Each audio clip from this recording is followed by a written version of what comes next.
যখন দেখবেন বৃষ্টি হচ্ছে তখন দোয়া করবেন, দোয়া কবুল হবে ইনশাআল্লাহ। দোয়া করার আগে একবার বলবেন আলহামদুলিল্লাহ, কমপক্ষে একবার বলবেন আলহামদুলিল্লাহ রাব্বিল আলামিন, একবার কমপক্ষে। মানে প্রথমে আল্লাহর প্রশংসা করবেন, তারপর একবার দরুদ পড়বেন আল্লাহুম্মা সাল্লি আলা মুহাম্মাদ ওয়া সাল্লিম, তারপর হাত তুলে দোয়া শুরু করবেন। বৃষ্টি পড়ছে, দোয়া শুরু করে দেন, দোয়া কবুল হবে ইনশাআল্লাহ। আজান দিয়েছে, আজান এবং একামতের মাঝখানের সময়টা আছে, এই সময়টা কাজে লাগান, দোয়া কবুল হবে ইনশাআল্লাহ। নামাজে দাঁড়িয়েছেন, সেজদায় গিয়েছেন, সেজদায় দোয়া করেন, দোয়া কবুল হবে ইনশাআল্লাহ। প্রশ্ন করে অনেকে যে ভাই সেজদায় কি বাংলায় দোয়া করা যাবে? হ্যাঁ যাবে, যদি আপনার নামাজটা নফল নামাজ হয়। কোন নামাজ হয়? ফরজ নামাজে করবেন না, নফল নামাজে করতে পারেন ইনশাআল্লাহ। সেজদায় বান্দা আল্লাহর সবচেয়ে কাছাকাছি থাকে, এই সময়ে বেশি বেশি দোয়া করতে রাসূল সাল্লাল্লাহু আলাইহি ওয়াসাল্লাম তাগিদ দিয়েছেন। দোয়া করলে ডাইরেক্ট কবুল হবে ইনশাআল্লাহ। পিতা মাতার খেদমত করে দোয়া করেন, দোয়া কবুল হবে ইনশাআল্লাহ। এখন তো পিতা মাতার খেদমত মানুষ করতে চায় না। এটা সেই যুগ যে যুগে পিতা মাতার সাথে দাস দাসীর মতো আচরণ করা হয়। সন্তানরা ভুলে গেছো তোমরা যে তোমরাও একদিন পিতামাতা হবা। আমরাও কিন্তু একদিন পিতামাতা হব। যারা বিয়ে শাদী করেছে, সন্তান সন্ততি হয়েছে, তারা জানে এই যে প্রসব বেদনার একটা সেকেন্ড, 1 সেকেন্ড বা 1 মিনিট প্রসব যে বেদনা মায়ের হয়, এর ঋণ আমরা সারা জীবনে শোধ করতে পারবো না। পারবেন? এই কারণেই মায়ের পায়ের নিচে জান্নাতের কথা বলা আছে। মাদের সম্মান আল্লাহর কাছে অনেক বেশি, মেয়েদের সম্মান অনেক বেশি। এই নারীবাদী ফ্যামিলিস্টরা যা বুঝিয়েছে, ইসলাম এমন নয়। তো ইসলাম এমন নয়, ইসলামে মেয়ের মর্যাদা সবচেয়ে উপরে। সেই মেয়েদেরকে আমরা এখন কি করেছি? কাপড় চোপড় সব কমিয়ে কমিয়ে বেপর্দা করে রাস্তায় নামিয়ে দিয়েছে। যদি একটা মানুষ নিজের সম্মান না বোঝে, তাকে সম্মান কেউ দিতে পারে? নিজেকে চিনতে শিখুন। আমাদের সম্মান আল্লাহর কাছে অনেক বেশি। এটা বলছিলাম প্রিয় ভাইয়েরা, মায়ের পায়ের নিচে আল্লাহ পাক সন্তানের বেহেশতের কথা বলেছে। মা বোনদেরকে 4টা কাজ করতে বলবো, অনলি 4টা কাজ। 5 ওয়াক্ত নামাজ যদি ঠিকমতো পড়তে পারে, 1 নাম্বার। 2, রমজান মাসে রোজা রাখে। 3 নাম্বার, পর্দা ঠিকঠাক মতো করে। আর 4 নাম্বার, স্বামীর আনুগত্য করে। ইনশাআল্লাহ জান্নাতের যে কোনো দরজা দিয়ে ইচ্ছা প্রবেশ করতে পারবে ইনশাআল্লাহ। এখানে স্বামীর আনুগত্যের কথা বলেছি, স্বামীর দাসত্বের কথা বলি না। আনুগত্য দাসত্ব এক জিনিস না। আনুগত্য মানে কি? আনুগত্য মানে আপনি স্বামীর যে কোনো ভালো কাজে আপনি তাকে সায় দিবেন, আনুগত্য। নামাজ পড়তে বলেছে, নামাজ পড়তে হবে। পর্দা করতে বলেছে, আপনি পর্দা করবেন। বেপর্দায় যাবেন, আপনি যাবেন না। এটা আনুগত্য। দাসত্ব কি? দাসত্ব হচ্ছে যে সে ভালো মন্দ যাই বলুক আপনি শুনছেন, এটা দাসত্ব। এটা করবেন না। মা বোনরা 4টা কাজ বাসায় গিয়ে আবার শুনিয়ে দিবেন। নবীজি বলেছেন 4টা কাজ কোনো মেয়ে করলে জান্নাতের যে কোনো দরজা দিয়ে ইচ্ছা প্রবেশ করতে পারবে। 1 নাম্বার, 5 ওয়াক্ত সালাত। 2 নাম্বার, রমজান মাসের সওম রোজা। 3 নাম্বার, পর্দা ঠিকঠাক মতো করবে, লজ্জাস্থানের হেফাজত। এবং 4 নাম্বার, স্বামীর আনুগত্য করা। মায়ের খেদমত করে দোয়া করেন, দোয়া কবুল হবে ইনশাআল্লাহ। বাবার খেদমত করে দোয়া করেন, দোয়া কবুল হবে ইনশাআল্লাহ। কোরআন তেলাওয়াত করে দোয়া করেন, দোয়া কবুল হবে ইনশাআল্লাহ। মনে করেন শেষ রাতে উঠেছেন, মানে শেষ রাত বলতে বোঝাচ্ছি এই ধরেন যে 2টার পর থেকে, এখন 2টা 2:30টার পর থেকে নিয়ে ফজর পর্যন্ত শেষ রাতে উঠেছেন। এই সময় আপনি যা দোয়া করবেন ইনশাআল্লাহ কবুল হবে। হ্যাঁ, বলতে বাধ্য হচ্ছি, এখনকার তরুণ সমাজ ওই 2টা 2:30টার দিকে ওই যে কার কার খেলা থাকে, ওই খেলাগুলো দেখার জন্য ওঠে, তাহাজ্জুদ পড়ার জন্য উঠতে পারে না। অথচ আল্লাহ পাক বলছেন কি, যে শেষ রাতে আল্লাহ পাক প্রথম আসমানে নেমে আসেন এবং আহ্বান করেন, কে আছো আমার কাছে কিছু চাইবে আমি দিব, কে আছো আমার কাছে রিজিক চাইবে দিব, কে আছো আমাকে ডাকবে আমি তোমার ডাকে সাড়া দিব, কে আছো আমার কাছে ক্ষমা চাইবে আমি তোকে ক্ষমা করে দিই। প্রিয় যুবক ভাইরা, আল্লাহকে মূল্যায়ন করতে শিখুন। এই সময়গুলোতে দোয়া করলে ইনশাআল্লাহ তাআলা আপনার দোয়া কবুল হবে ইনশাআল্লাহ। সবচেয়ে ইম্পর্টেন্ট হচ্ছে একটা, যেটা আমরা প্রত্যেক দিন পড়ি, প্রায় 17 রাকাত নামাজ পড়ি আমরা, ফরজ নামাজ। শুধু ফরজ নামাজের কথাই বলছি। এখানে আপনি 34টা সেজদা করেন। 17 রাকাত ফরজ, 34টা সেজদা করেন। প্রত্যেক সেজদায় যদি একটা করে দোয়া করতে পারেন ইনশাআল্লাহ আল্লাহ আপনার দোয়া কবুল করবেন।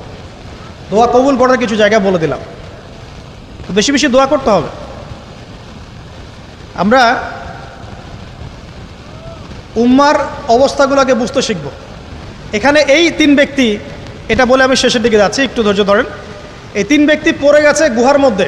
আমি বলছিলাম জেনা ছেড়ে দিলে তোমার দোয়া আল্লাহ পাক ডাইরেক্ট কবুল করবে ইনশাআল্লাহ। কিভাবে? এই দলিল দিচ্ছিলাম যে তারা বলছে আমাদের তো কোনো আমাদের নেক আমল যা আছে এটা দিয়ে দোয়া করতে হবে, কোনো অপশন তো নাই বের হওয়ার।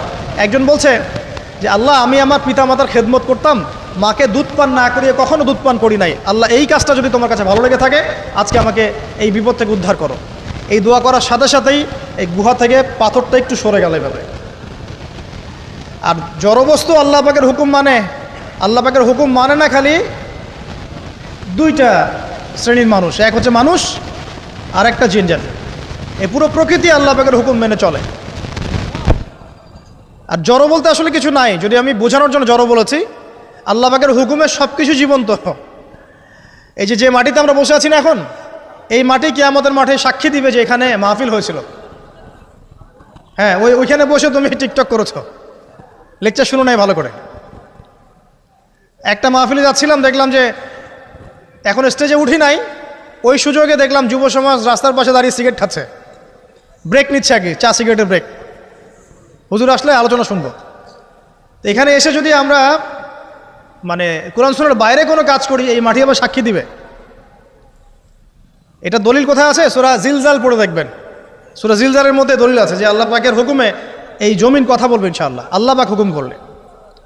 জি, তো একটু সরে গেল ওই পাথর। তারপরের ব্যক্তি দোয়া করছে, আল্লাহ আমার একজন কাজের লোক ছিল, সেই কাজের লোক কিছু টাকা পেত, টাকা না নিয়ে বেচারা চলে গেছে, আমি ওই টাকা দিয়ে কিছু পশু কিনেছি, এই পশুগুলো কিনে আমি পালন করেছি, অনেক দিন পর সেই ব্যক্তি এসেছে আমার টাকা দাও। তখন আমি বলেছিলাম যে এই যতগুলো পশু দেখছো সব তোমার। সেই লোক বলছে আমার সাথে কি ঠাট্টা করছো? বলছে না, ঠাট্টা করছি না, তোমার টাকা দিয়ে আমি পশু কিনেছিলাম, এই প্রজনন হতে হতে হতে আজকে এতগুলো হয়েছে, সব তোমার, নিয়ে যাও। আল্লাহ কলিজা দেখেন, আসলে দান করার জন্য কলিজা লাগে, টাকা লাগে না। আল্লাহর পথে দান করার জন্যে কলিজা লাগে, টাকা লাগে না। আর কিছু মনে করবেন না, আমি বিভিন্ন মাহফিলে যাচ্ছি, এই একটা কমন দৃশ্য দেখি এই কালেকশনের। আমার জানা নাই যে এভাবে নাম লিখিয়ে কোনো কালেকশন নবীর যুগ থেকে হয়েছে, আমার জানা নেই। বরং কতটুক দিয়েছে এটা গোপন রাখলেই ভালো। কে দিয়েছে, কত দিয়েছে জানানোর কোনো দরকার নাই। দিয়েছে, নিয়ে চলে আসবেন, শেষ। আমরা কাকে সন্তুষ্ট করার জন্য দেই? আল্লাহ জানলেই তো যথেষ্ট। কি দরকার জনগণ জানতেই হবে আমি 5,000 টাকা দিয়েছি? এতে আমার লাভটা কি? নেকি উল্টা আরো কমে গেল। উল্টা 7 শ্রেণীর মানুষ, একটা হাদিস আছে, 7 শ্রেণীর মানুষ কিয়ামতের মাঠে আরশের ছায়া পাবে। কিসের ছায়া পাবে? আরশের ছায়া, যে ছায়া ছাড়া কোনো ছায়া থাকবে না। ওর মধ্যে এক শ্রেণী হচ্ছে ওই ব্যক্তি যে এত গোপনে দান করে, তার বাম হাত জানে না ডান হাত কি দান করছে। এই ব্যক্তি আরশের ছায়া পাবে ইনশাআল্লাহ। তো দুনিয়া যদি উদ্দেশ্য থাকে, নাম প্রকাশ করা, জাহির করার উদ্দেশ্য থাকে, বা যদি এমন হয় যে এখানে লৌকিকতা উদ্দেশ্য থাকে, নেকি নষ্ট হয়ে যেতে পারে, সুযোগ আছে, চান্স আছে। তো এই ট্রেডিশনগুলো বন্ধ করলে মনে হয় ভালো হয়। এটা আমার পরামর্শ, বাকি এটা বিবেচনা আপনাদের। আর এই ব্যক্তি বলছে আমি এই সব কিছু দান করে দিয়েছি। দেখেন, দান করতে কি লাগে? কলিজা লাগে, টাকা লাগে না কিন্তু। আসলে দান করতে কলিজা লাগে। অনেক রিক্সাওয়ালাকে দেখেছে আমরা, 100 টাকা দান করে দিল, মসজিদের জন্য দান চাচ্ছে, 100 টাকা দান করে দিল। আর অনেক দেখবেন বিত্তশালী, ঢাকা শহরে যাচ্ছি বনানী গুলশান দিয়ে, দান করতে চাইলে 2 টাকা দিচ্ছে, 5 টাকা দিচ্ছে। এমন হয় না? দান করতে কলিজা লাগে। আর একটা কথা মনে রাখবেন, আপনি যত দান করবেন আল্লাহ আপনাকে তত বেশি দিবেন ইনশাআল্লাহ। ইনশাআল্লাহ আল্লাহ পাকের খাজানা যে এত প্রচুর, আপনি দান করলে কমে যাবে এই চিন্তাই করবেন না কখনো। তবে সবচেয়ে সেরা দান কোনটা জানেন? আপনার প্রয়োজন আছে এখন, এই প্রয়োজনের সময় দানটা হচ্ছে সেরা দান। এবং সবচেয়ে উত্তম খরচ কোনটা? সবচেয়ে উত্তম খরচ হচ্ছে আপনার পরিবারের পিছনে খরচ। আপনার পরিবারের পিছনে খরচটা আপনার সবচেয়ে শ্রেষ্ঠ খরচ। আর দান করে মধ্যম পন্থায়, এমন হবে না যে নিঃস্ব হয়ে গেলেন দান করে একদম, আবার এমন না যে কৃপণতা প্রদর্শন হচ্ছে, এমনও না। মধ্যম পন্থায় দান খয়রাত করবে ইনশাআল্লাহ। আর কিয়ামতের মাঠে মানুষ তার দানের ছায়ায় থাকবে ইনশাআল্লাহ। যে যত দান করবে ওই ছায়ার নিচে সে থাকবে। এই ব্যক্তি সব দান করে দিয়েছিল, যাও সব গরু ছাগল তোমার। তৃতীয় ব্যক্তি, পাথর সরে গেল একটু, তৃতীয় ব্যক্তি, যুবক তোমাকে বলছি ভাই, তৃতীয় ব্যক্তি আল্লাহর কাছে বলছে, আল্লাহ আমার একজন সুন্দরী চাচাতো বোন ছিল, আছে না তোমাদের কাজিন, এবং তাকে আমি খুব ভালোবাসতাম। ওই যে এখন বয়ফ্রেন্ড গার্লফ্রেন্ড ফ্রি মিক্সিং, যেটা খুব ভালোবাসতাম। তো তাকে আমি পেতে চাইতাম, তাই আমি তাকে অফার করি সে বলে যে না, আমাকে 100 স্বর্ণ মুদ্রা না দিলে আমি রাজি না। 100 স্বর্ণ মুদ্রা। এই মেয়ের অবশ্য অনেক ডিমান্ড ছিল, তাহলে বোঝা গেল 100 স্বর্ণ মুদ্রা মানে অনেক। জানেন, এখন তো দেখা যায় 1500 টাকা 2000 টাকা দিয়ে মেয়ে তার ইজ্জত বিক্রি করে ফেলছে। 100 স্বর্ণ মুদ্রা, আর কাউকে কিছু দেওয়াই লাগে না, এমনি বিক্রি করে ফেলে। কত প্রশ্ন, কত যে প্রশ্ন আসে আমাদের কাছে যে ভাই বা হুজুর বা ভাইয়া ওস্তাদ, কত জীবনে এক পর্যায়ে ভুল করেছি, এরকম জেনায় লিপ্ত হয়ে গিয়েছিলাম, প্রেম করেছি ইত্যাদি, আমি কী করবো, আমার কি ভালো হওয়ার রাস্তা আছে কিনা, বা আমি তওবা করে ফিরে আসছি, আমি কি এখন বিয়ে করতে পারবো কিনা। প্রশ্নের শেষ নাই। বেশিরভাগ প্রশ্ন এরকমই আসে এখন। আরেকটা বেশি বেশি প্রশ্ন আসে, ভাই ওস্তাদ হুজুর, আমার স্বামী পরকীয়া আসক্ত, আমার স্বামী পরকীয়া আসক্ত, আমাকে দেখে না, এই হয় সেই, এইগুলো প্রশ্ন বেশি। পারিবারিক জেনা কেন্দ্রিক যত প্রশ্ন আসে, অন্য কোনো কেন্দ্রিক প্রশ্ন এত আসা, মানে এই যুগটা কি হয়েছে, মানে মানুষকে জেনা উন্মুক্ত করে দিয়েছে একেবারে। একদম স্কুল লাইফ থেকে শুরু হবে বয়ফ্রেন্ড গার্লফ্রেন্ড ফ্রি মিক্সিং, এই বন্ধু বন্ধু পড়তে পড়তেই জেনা হয়ে যায়। কলেজ লাইফে গিয়ে আরও বড় জেনা। ইউনিভার্সিটিতে গেলে তো আর কোনো পাত্তাই নাই। ইউনিভার্সিটির খুব কম ছেলে পাবেন সিগারেট খায় না, এবং খুব কম ছেলে মেয়ে পাবেন যারা এই অবৈধ প্রেম করছে না, খুব কম। এটাকে আমরা প্রমোট করছি আবার। বিশ্বাস করেন শুধুমাত্র সরাসরি সেক্সুয়াল সম্পর্কটাই জেনা নয়, এই মিক্সিংটাও জেনা আল্লাহ পাক বলেছে। এবং এতে করে আমাদের যুব সমাজে অধঃপতনটা হয়েছে, এটা অন্য কোনোভাবে হয় নাই। কারণ সূরা আলে ইমরান পড়ে দেখবেন আল্লাহ পাক বলছেন যুয়িনা লিন-নাস হুব্বুশ শাহওয়াতি মিনান নিসা, মেয়েদের মধ্যে ছেলেদের জন্য সবচেয়ে বেশি শাহওয়াত আছে, শাহওয়াত খায়েশাত, এটা সবচেয়ে বেশি আকর্ষণ করে ছেলেদেরকে। সমাজের কাঠামো ভেঙে যাচ্ছে তো, সমাজের কাঠামো ভেঙে। আমরা তো বাইরে ভালো মানুষের লেবাস পরে আছি, দেখবেন বহু পরিবারে পরকীয়া চলছে, জানেন না, ভিতরে ভিতরে ভিতরে ভিতরে। আমরা তো লজ্জা এগুলো বলি না, চোখ লজ্জায় বলি না, চলছে এগুলো এখন কমন হয়ে গেছে। যে ফ্যাশন শোর নামে, বিউটি কন্টেস্টের নামে, এই সেই, মানে অশ্লীলতাকে প্রমোট করা হচ্ছে চতুর্দিক থেকে। রেপ ধর্ষণ দিন দিন বাড়ছে আর বাড়ছে। বাচ্চা কাচ্চা, ছোট ছোট বাচ্চা মেয়ে পর্যন্ত রেহাই পাচ্ছে না। এই কয়দিন আগে একটা মেয়েকে কত পিস পিস করে ভাসিয়ে দিয়েছে একেবারে, দেখেন নাই? কোথায় আছেন? সমাজটা কোথায় গেছে? আমরা ভালো মানুষের মুখোশ পরে বসে আছি। একটা মাহফিল করে কি সব হবে? কনস্ট্রাকটিভ কাজ করতে হবে। তারুণ্যের এই শক্তিটাকে আল্লাহর জমিনে দিনের প্রচার প্রসার প্রতিষ্ঠার কাজে ব্যয় করতে হবে। যতক্ষণ পর্যন্ত আমরা এরকম ভালো মানুষের লেবাস সাজে বসে থাকবো না, আমার ঘরেও ফেতনা ঢুকে আসবে, টের পাবেন না। যখন ফেতনা ছড়িয়ে পড়ে ওটাকে দমন করতে হয়। দমন না করলে ওইটা আমার ঘরেও ঢুকবে তো এক সময়, আমি একা ভালো থাকতে পারবো না তো। আরে দমন করার ক্ষমতা আল্লাহ পাক যাদেরকে দিয়েছেন তাদের উপর অবশ্য ওয়াজিব হয়ে গেছে এগুলো দমন করা। এখন তাদের উপর একটা ফরজ ওয়াজিব হয়ে গেছে দমন করা এগুলা, নাহলে আল্লাহ পাক কঠিন শাস্তির সম্মুখীন করবেন। একটা হাদিস বলে সামনে যাই, শেষ করে গুটিয়ে নিচ্ছি। নবীজি বলছেন একদিন ঘুম থেকে উঠে চোখ ঘষতে ঘষতে লা ইলাহা ইল্লাল্লাহ, আল্লাহ লা ইলাহা ইল্লাল্লাহ। তার স্ত্রী সামনে যায়নাব বিনতে জাহাশ রাদিয়াল্লাহু আনহা, তিনি বলছেন ইয়া রাসূলুল্লাহ, কি হয়েছে, সমস্যা কি? নবীজি বলছেন ওয়াইলুল লিল আরব, আরবদের জন্য ধ্বংস, আরবদের জন্য ধ্বংস। মিন শাররি কাদ ইখতারাব, কি ভয়ঙ্কর ফিতনা ধেয়ে আসছে। তখন তার স্ত্রী বলছেন ইয়া রাসূলুল্লাহ আনুহলিকু ওয়া ফিনা সালিহুন, আমাদের মধ্যে সৎ মানুষ ভালো মানুষ থাকা অবস্থাতেও কি আমরা ধ্বংস হয়ে যাব? নবীজি বলছেন বালা, অবশ্যই, নাম, হ্যাঁ অবশ্যই ধ্বংস হবে। ইযা কাসরাতুল খাবাস, যখন সমাজের মধ্যে অশ্লীলতাকে ছড়িয়ে পড়া হবে। যখন সমাজের মধ্যে অশ্লীলতা বেহায়াপনা ছড়িয়ে পড়বে, আলেম জালেম সব ধ্বংস হয়ে যাবে। এই সময় এখন আসে নাই? আসে নাই? হারাম, একটা সামান্য একটা হারাম ঠুনকো একটা খেলাকে নিয়ে সারা বিশ্ব কি করতেছে দেখেন নাই? কি পাগল হয়ে গেছে একেবারে, কি অবস্থা মানুষের মধ্যে। কে খেলে তারও ঠিক নাই, ওই দেশের লোক আমাকে চিনে কিনা তারও ঠিক নাই, নিজের কোনো ব্যক্তিত্ব গায়রত কিছুই নাই। আশ্চর্য একটা জাতি আমরা। কে খেলছে? ভাবখানা এমন যে আমরা মনে হয় যুদ্ধ করে কাফেরদের সাথে দ্বীন ইসলাম কায়েম করে ফেলছে, একদম ভাবখানা। অথচ এগুলো তৈরি করা হয় কি জন্যে? যাতে মুসলিম জাতি একদিকে ফোকাস করে থাকে, অন্যদিকে ওরা তাদের উদ্দেশ্য সাধন করবে। সারা ওয়ার্ল্ডের চেহারা একদিকে ফিরাইছে, এদিকে দেখো, এই যে খেলা দেখো, আর বাকি পিছনে যে কাজগুলা ঠিকই করছে ওরা। দেখবে কি কাজ করছে কয়দিন পরে দেখতে পারবে। পাবলিকলি আমি বললাম না, কারণ বললে সব বুঝবেন না আপনারা, আর সব জায়গায় সব কিছু বলতে নাই। ওদের উদ্দেশ্য ওরা কখনো ভুলে যায় নাই। ওরা চাচ্ছে সারা বিশ্বটাকে শাসন করতে এবং মুসলিমদেরকে দমন করতে, এবং আপনাকে খেলতামাশায় ব্যস্ত রেখেছে। লাচো এখন যুবকদের কোনো হিতাহিত জ্ঞান পর্যন্ত চলে গেছে এখন। হিতাহিত জ্ঞান, তোমাকে এইভাবে চুল কাটতে কে বলছে? তোমাকে এইভাবে চুল কাটতে কে বলছে? এদিকে একদম ছিলে রেখে দিছো, এখানে মাঝখানে উঁচা একটা ময়ূরের মতো রেখে দিছো, মানে এভাবে চুল কাটতে তোমাকে কে বলছে? কে তোমাকে মেসি ফলো করতে বলছে? তোমার জন্য রাসূল সাল্লাল্লাহু আলাইহি ওয়াসাল্লামের বাবরি চুলের সুন্নত নাই?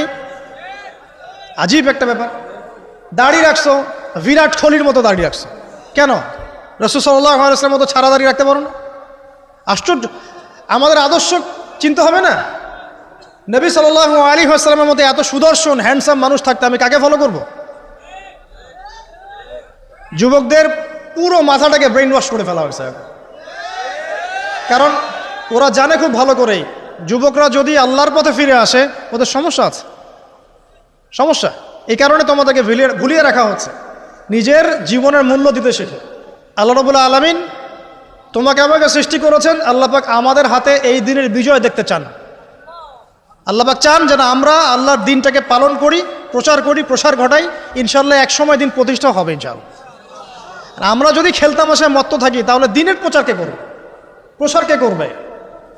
আর সব কি ওলামায়ে কেরামের দায়িত্ব? সাধারণ মানুষের কোনো দায়িত্ব নাই? সবাই এখন এই যে ডক্টর হতে চান, ইঞ্জিনিয়ার হতে চান, ভালো কথা, হন। এবং সবসময় দেখা যায় আলেম ওলামাদের সবার ভুল ধরার চেষ্টা করতে থাকেন। আপনি নিজে আলেম হচ্ছেন না কেন? তাহলে আপনি নিজে আলেম হন না কেন? নিজে একজন মুফতি হচ্ছেন না কেন?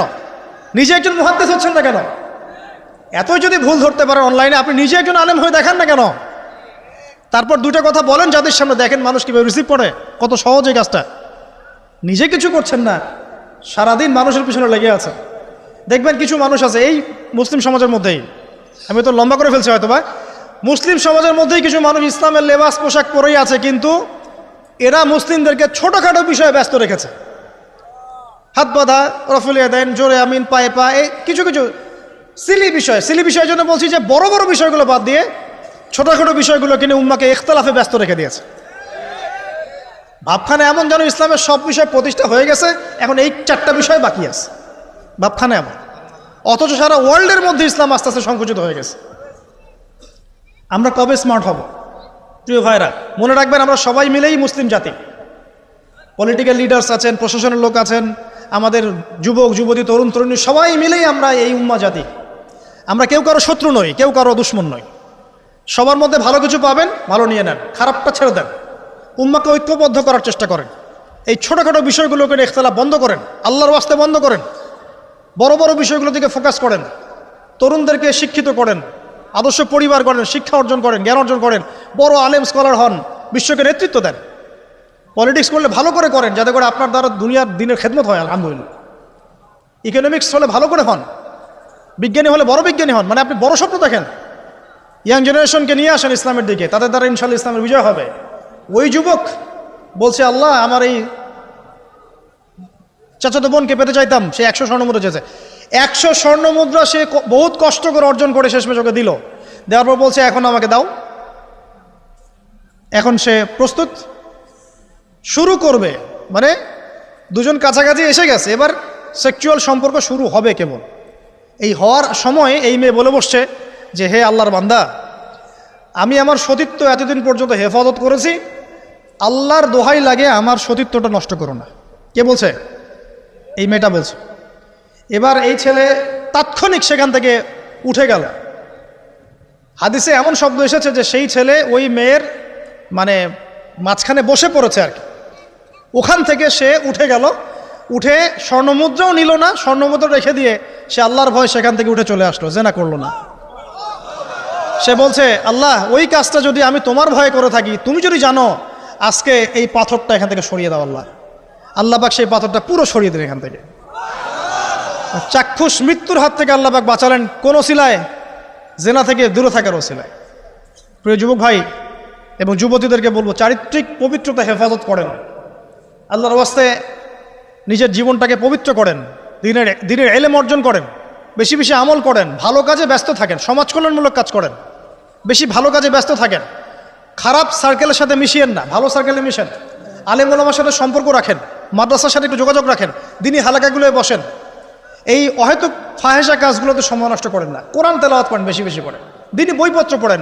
এই যে ভ্রাম্যমান লাইব্রেরিগুলো আছে না, বই পড়েন, আমি বলছি না শুধু ইসলামিক বই পড়তে হবে আপনাকে, আপনি অর্থনীতির বই পড়েন, সমাজবিজ্ঞানের বই পড়েন, রাষ্ট্রবিজ্ঞানের বই পড়েন, জিওপলিটিক্যাল বইগুলো পড়েন, কোরআন সুন্নাহ তো পড়বেনই, শিক্ষিত হন ইনশাআল্লাহ তাআলা। আজ হোক আর কাল হোক আমরা বিশ্বাসী ওই যে যুগটা ছিল, যে যুগে মুসলিমরা সারা বিশ্ব দাপটের সাথে দাপিয়ে বেরিয়েছে আর কি, প্রত্যেকটা ডিপার্টমেন্ট মুসলিমরা রুল করেছে, ইনশাআল্লাহ আবারও সেই সময় ফিরে আসবে ইনশাআল্লাহ। আমরা বিশ্বাস করি আল্লাহ রাব্বুল আলামিন তার রাসূলের মাধ্যমে জানিয়েছেন যে ফিতনাময় এই পরিবেশটা চিরস্থায়ী হবে না। এখন হয়তো ফিতনা চলছে, কিন্তু এরপরে আসবে ইনশাআল্লাহ তাআলা আল মাহদির যুগ। কার যুগ? ইমামুল মাহদির যুগ আসবে ইনশাআল্লাহ। তারপরে ঈসা ইবনে মারইয়ামকে আল্লাহ পাক পাঠাবেন এবং যত দুশমন আছে ইসলামের সবার সাথে সরাসরি ব্যাটল হবে, হাদিসে বলা আছে, কিছু করার নাই। এবং সেই যুদ্ধগুলোতে মুসলিমরা জিতবে ইনশাআল্লাহ। তারপরে সারা বিশ্বে ইসলামী খেলাফা কায়েম হবে ওই জেরুজালেম থেকে ইনশাআল্লাহ আযজা ওয়া জাল। আমরা দোয়া করি আল্লাহ রাব্বুল আলামিন আমাদের যুব সমাজকে যেন কবুল করে নেন, আমিন, এবং তাদেরকে এই জাগতিক ফিতনাগুলো থেকে আল্লাহ পাক হেফাজত করুন। আমাদের সতীত্ব, পবিত্রতা, চরিত্রের সৌন্দর্য আল্লাহ পাক যেন অটুট রাখে, জেনা থেকে আল্লাহ পাক যেন বাঁচিয়ে রাখে। আল্লাহ পাক আমাদের সবাইকে দিনের এলেম অর্জন করার তৌফিক দান করেন, জীবন সম্পর্কে সচেতন হওয়ার তৌফিক দান করেন, সময়কে মূল্যায়নের তৌফিক দান করেন, খাস পর্দায় থাকার তৌফিক দান করেন মা বোনদেরকে, এবং আমাদের মধ্যে উম্মার ঐক্যের জন্য কাজ করার তৌফিক আল্লাহ পাক সবাইকে দান করেন, আমিন।